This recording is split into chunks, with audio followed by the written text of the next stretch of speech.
when you have armed citizenry and they try to do evil, they get shot quickly. They get punished fast.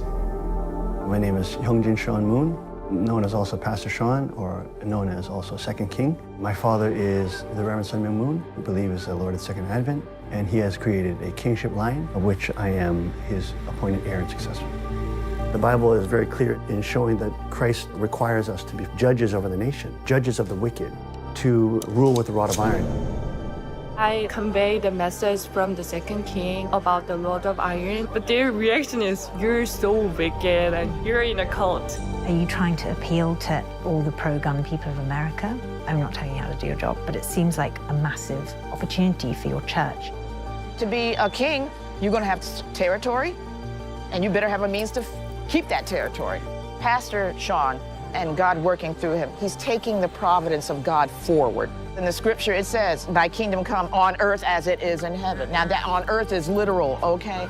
He is no longer talking about, let's just wait till we die and the kingdom comes. He's like, oh, we're going to build this here and now. Let us pray! Psalm 2 and also Revelation 2 says that the believers will rule with the rod of iron.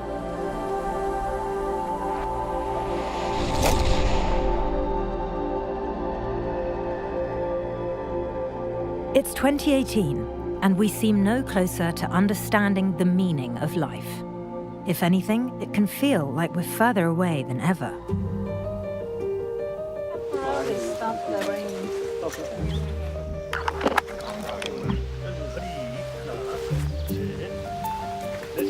When looking for answers in such a confusing world, having something to believe in can be a convenient remedy and a revealing reflection of the society we live in. We're in Pennsylvania. It's just a 2.5-hour drive outside of New York City. It's extremely rural, and we're at a makeshift gun range with people who love guns. Love God, love your neighbor. Aye. And God. The World Peace and Unification Sanctuary is a small fringe sect of Christianity. Ooh, very nice, very nice. Which has origins in Korea, is based in America, Spray them with that tick stuff. and has been accused of being a cult. We're going to start at low ready as we've been practicing. Led by the charismatic pastor Hyunjin Sean Moon, or the Second King. These Christians believe they must build God's kingdom on earth, and to do that, they'll need guns. We thank you that we would have the opportunity to be able to practice and love God and love our neighbor. From you, we receive our rights of kingship and sovereignty. And Father, the right to bear arms that we exercise today. In your precious name we pray, amen. All right, y'all, good job. Hug your neighbor. How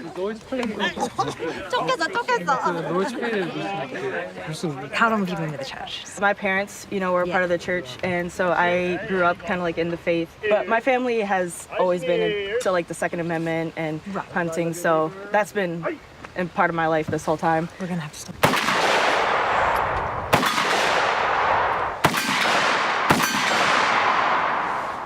How does the actual faith element play into this activity? Being able to take your own life as seriously as God takes your life is, I think, loving God and showing God, yes, I appreciate this life, this gift that you've given me, and the lives of those around me.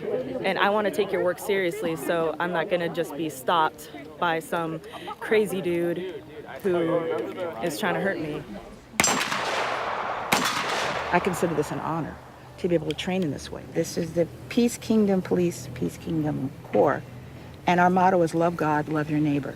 As a Christian community, we're not naive about what evil intent Satan has in for us. I think a lot of people think that because we have guns and we like guns, we're going to go out looking for trouble, like some vigilante. There's nothing further from the truth. I would just as soon be left alone. But if somebody's going to come in my house to rape and kill my children, I'm sorry, all bets are off. And I dare say, I think you think the same way. If it was your mother, your sister, your brother, or your father. I mean, come on. Let's realize we have to understand that there's evil in the world. The police can't always be there. And in many cases, like it was in Parkland, Florida, they just did not do a thing about it. You had a kid in there going around mowing kids down. With one of these, yeah. With one of these. So what do? We accuse this. What about the sheriff who should have gone in there and stopped it when he had the power to do so? Please.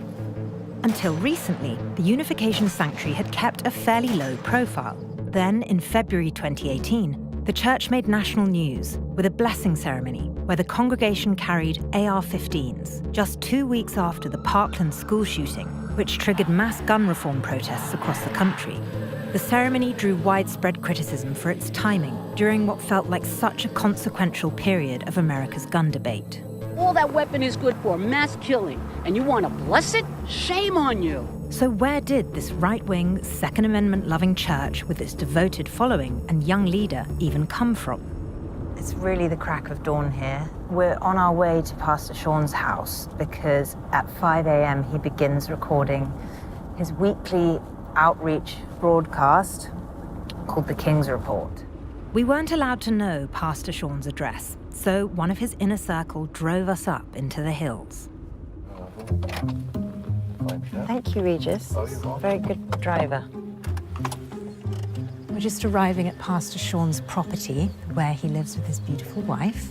And he's got a pretty money view. Apparently from his patio, he can see 3 states, Pennsylvania, New York, and New Jersey.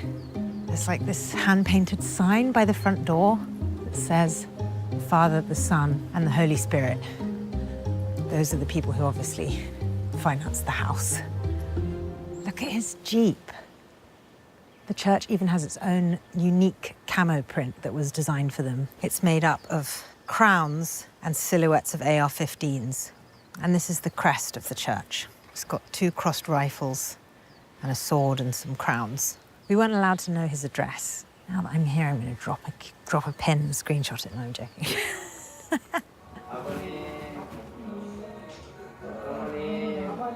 Hi. Everyone looks so nice in their crowns. We arrived bleary-eyed before breakfast to a room of people wearing crowns, gathered around a podcast live stream of another man in a crown recording in the other room. Pastor Sean is only in his late 30s and studied religion at Harvard. It's all a socialism, communism gospel. Nice Jesus language and biblical language, but really what they're teaching is socialism and worship of the state. Now he's going into the world news. He'll go into what he calls political Satanism, how Satan is working in the world to destroy sovereignty, destroy God's kingdom, and then the counter-proposal of how to build God's kingdom. Today, the featured guest was a man named Andrew Hallinan, the owner of Florida Gun Supply, who in 2015 controversially declared his store to be a Muslim-free zone. Well, it is a crazy time, man. I put a sign outside my door that said Muslim-free zone. Oh. I mean, it went absolutely viral. And I got sued in federal court for, okay. So that's the big problem of gun control, is that when you look at the history, you've got registration, which leads to confiscation, which leads to genocide. Every time in history, period. I mean, that is such a critical element in understanding firearms, is it not?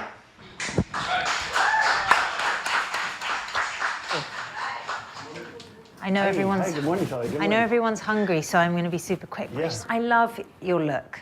It's very memorable. It's a little wacky.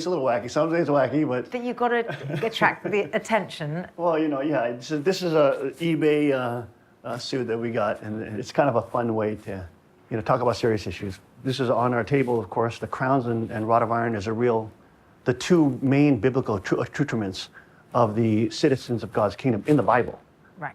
So we have those prominently displayed.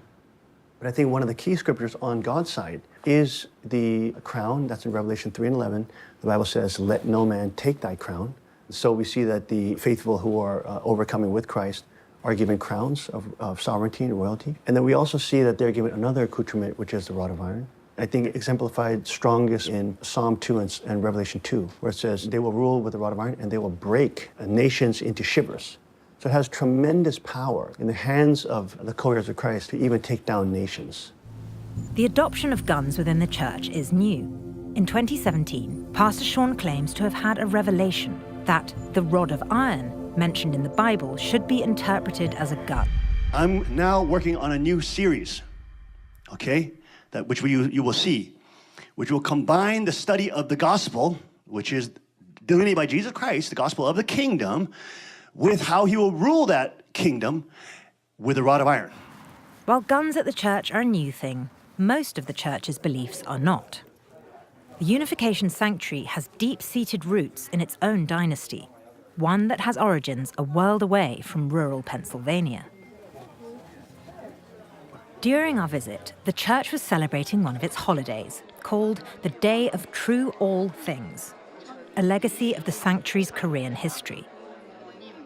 We now begin the ceremonies to commemorate the 56th day of True All Things. So 둘러리들이 입장하겠습니다. 둘러리 입장. The attendants will now enter.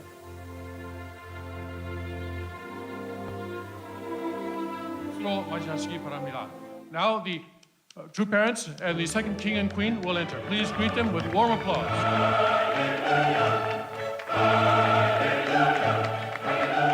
The second king is carrying the robes and crown of our true parent, Sung Myung-moon, the returning Christ.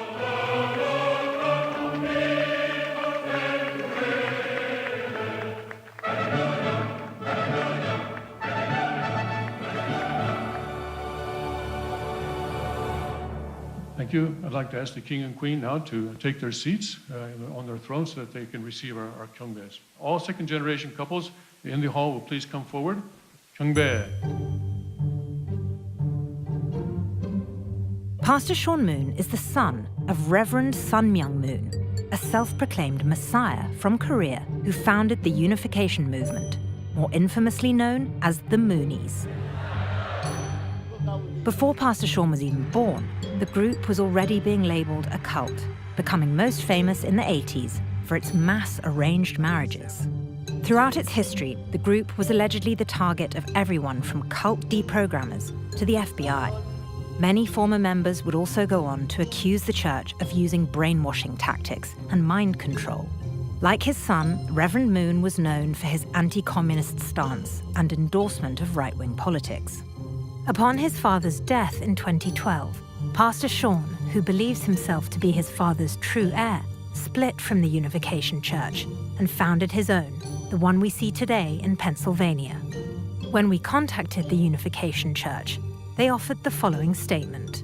The Unification Church is in no way affiliated with Sanctuary Church. We absolutely oppose violence and do not use weapons in any of our religious ceremonies.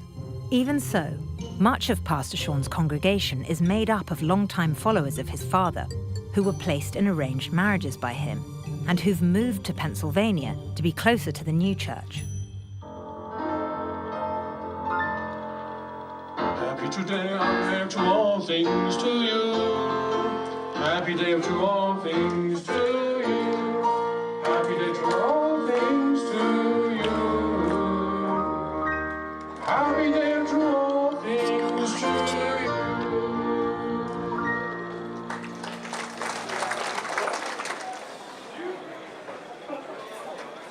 How long have you been with the church? Since 81. Wow. 37 years. It's like only now making headlines again because of guns. I know. How do you... Who would have thought that? I was shocked. I was like, but you know, it makes sense, really.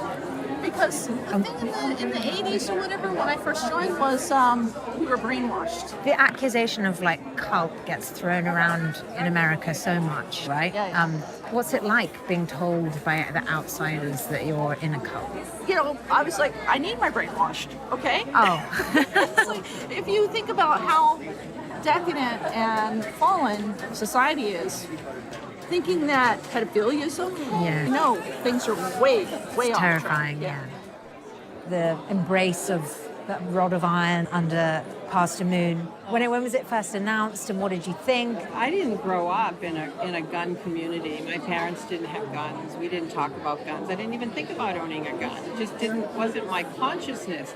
And so for me, this has been a tremendous, like, sort of an awakening. Because he's super smart, and it's easy to be like, okay, I can trust this guy and he's leading us into the future, right? Well, he's smart, he is smart, but I think it's his profound faith, you know, it's his profound belief in the reality of God and what God would like to see in this present age. And when he announced the AR blessing, we were like, oh, that's curious, okay, well, we can do that. When do people wear their crowns? Is it not all the time, right? A lot of people wear it for Sunday service. And how do you feel when you're wearing your crowns? I guess I feel really good now. At the beginning, I felt a little self-conscious, you know.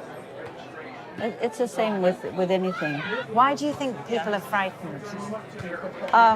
People because so stupid because they don't know what reality.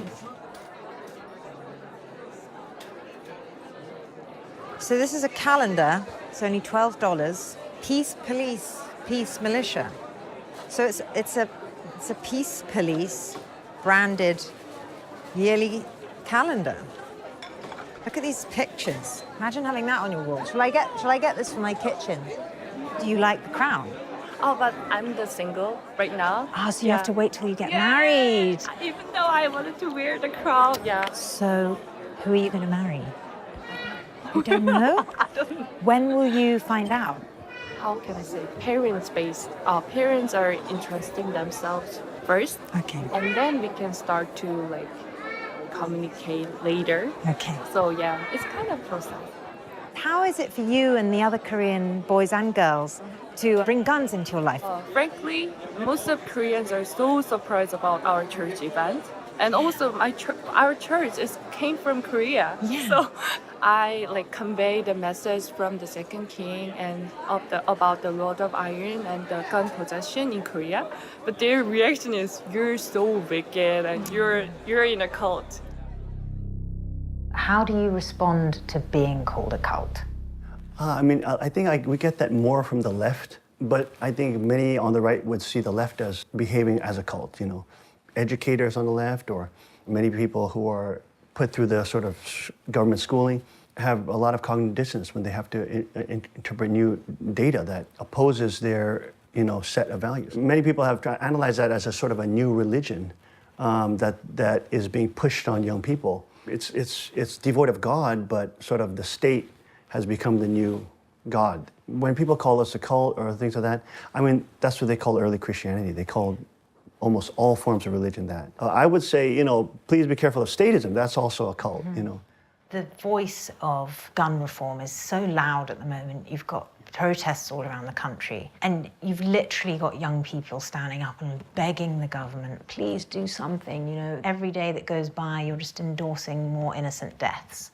Can you explain how you respond to that? Yes, I think, love God, love your neighbor. If you really love your neighbor, you love the people that are there in the public schools teaching and the kids that are there going to school. You have to do what needs to be done to protect them. Mm-hmm. The AR-15 gets like this focus and this sort of bad rap, but what if those people in the class could shoot back at the person, at the bad guy?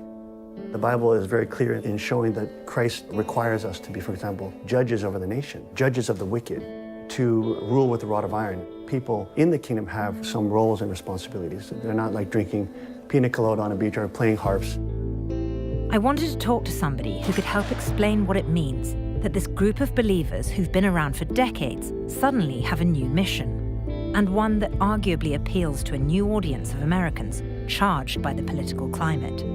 Dr. Matthew Schmalz is a widely published religious scholar whose work has focused on new religious movements and their place in society. How do we categorize belief systems?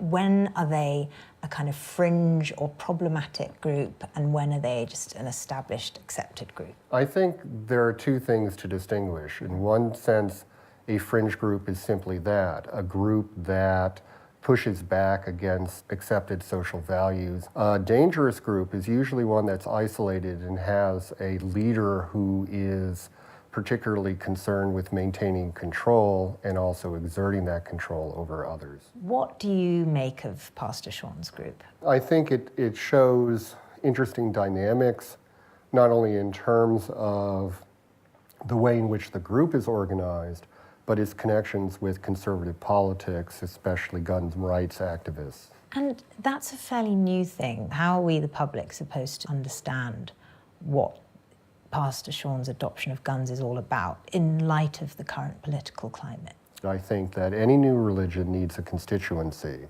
And especially for a group that's new, that's relatively small, making connections with other groups that might have similar commitments is something that can be quite productive if you're a leader of a new religion. Pastor Sean is a Harvard-educated theologian. Could that impact his leadership strategy at all? Well, certainly he's familiar with the dynamics of religious groups and what makes them successful. Certainly he has a cosmopolitan understanding of religious beliefs that would make him particularly keen, it seems to me, to adapt beliefs from different religious traditions. So in many ways, at least intellectually, he's well positioned to be a charismatic leader who can draw people to him. So Pastor Sean's father's church is technically still around, and Pastor Sean has broken away. How does that tension play out in terms of when we look at the direction that Pastor Sean is taking his church? Well, simply put, what you have is a succession struggle. Who has the most legitimate claim to the legacy of Reverend Moon? And certainly adopting extreme or publicly noticeable and controversial rituals or beliefs is one way of attracting attention, and certainly grafting onto contemporary right-wing movements is a way of adding a kind of gravity and weight to what is, it seems to me right now, a very small movement. With many alt-right organizations, there is a sense of impending doom, or a sense that society really needs to be remade or returned to its pristine or relatively pristine origins, at least in the minds of some of these people. So there is a great deal of social unease that provides fuel for these kinds of movements and allows them to join together, at least tactically, if not strategically.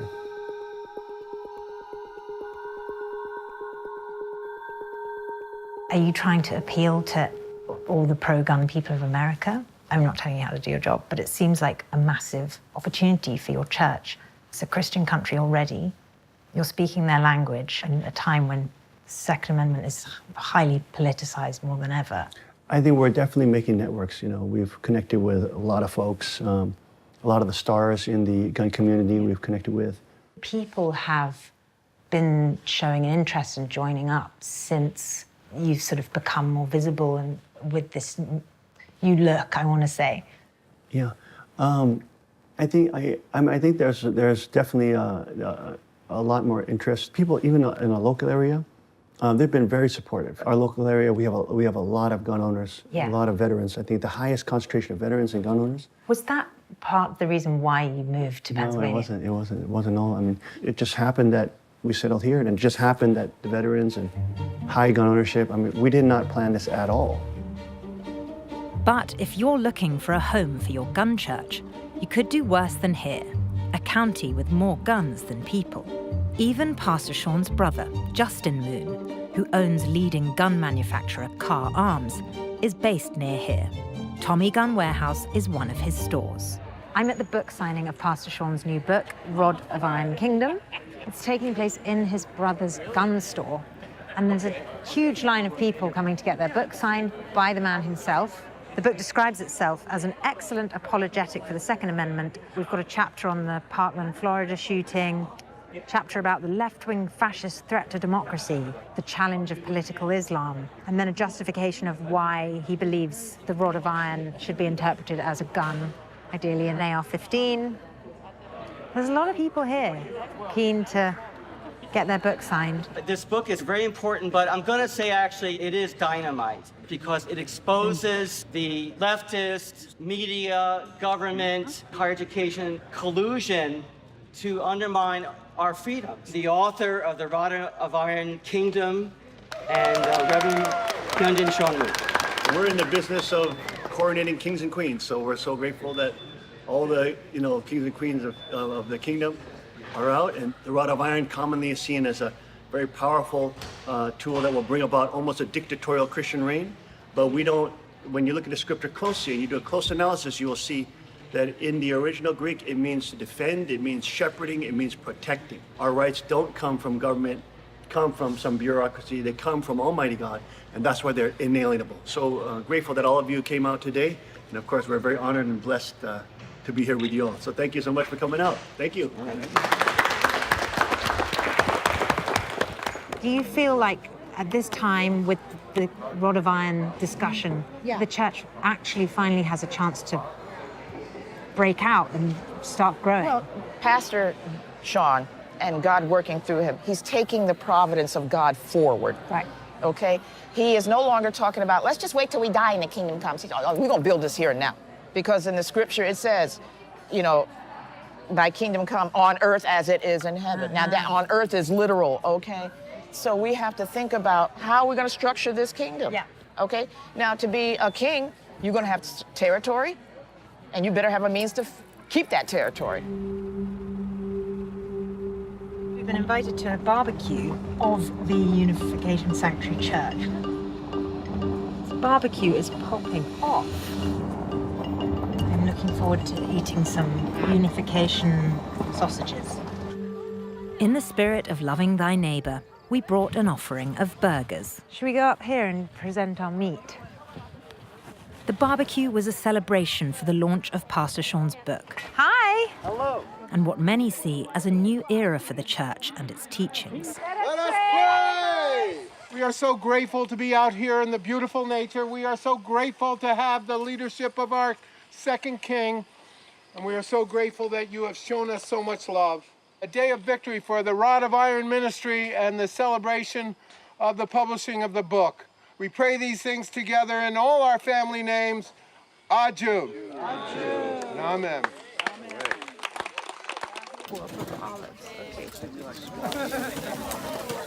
The Rod of Iron Kingdom book, we have high hopes that this will represent and be a response for all the publicity we got in February, that people will look at it and say, wow, there's something really serious behind this. This is not just somebody trying to use something strange or weird to get public attention. What Pastor Sean has explained to us is that in any population, 8 to 10% are psychopaths or sociopaths. We're going to have these people. It happens genetically. I don't know why it happens. God knows. I have to pray about that. I have no idea why that happens, but it happens. Have you had more people wanting to come and be part of the church? Yes. Does it bother any of you that it's because of the Second Amendment debate that's raging in this country? No, on the contrary, Pastor Sean believes that that may be the major issue in the election this fall. It's such a big issue. And so he feels that it's, we're right where we need to be.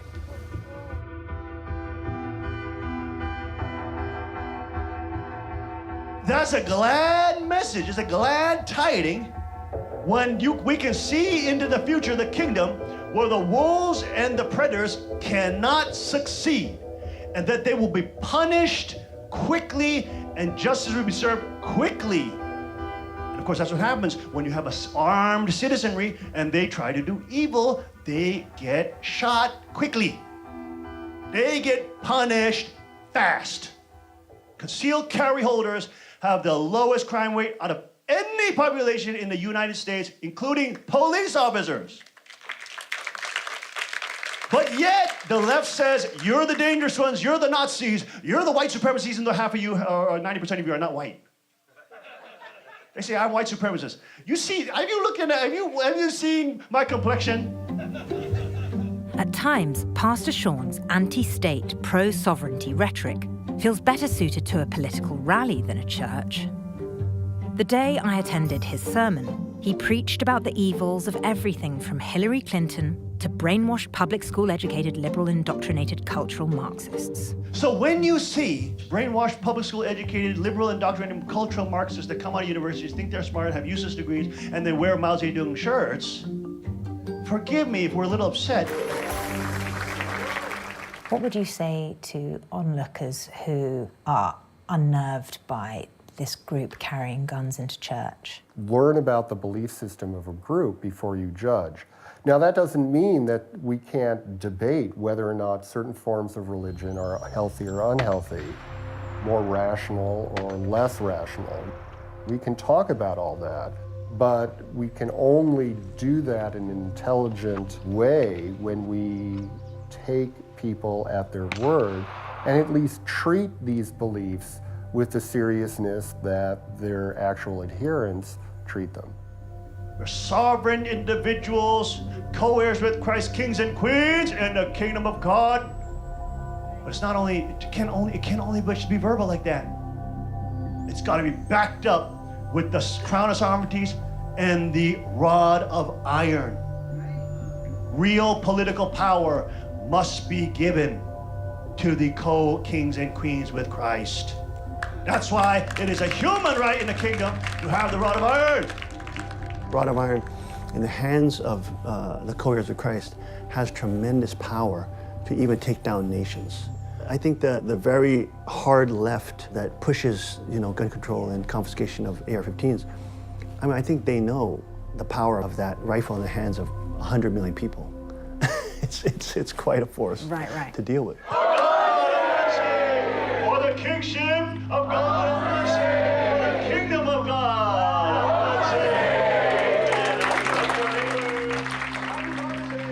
The believers I spoke to throughout the week told me they'd joined the church because they were seeking something. And after meeting Pastor Sean, I can see how the church has provided answers for them. But Pastor Sean's church, while small, has aligned itself with one of the most divisive issues of our time. What that means for their future is anybody's guess.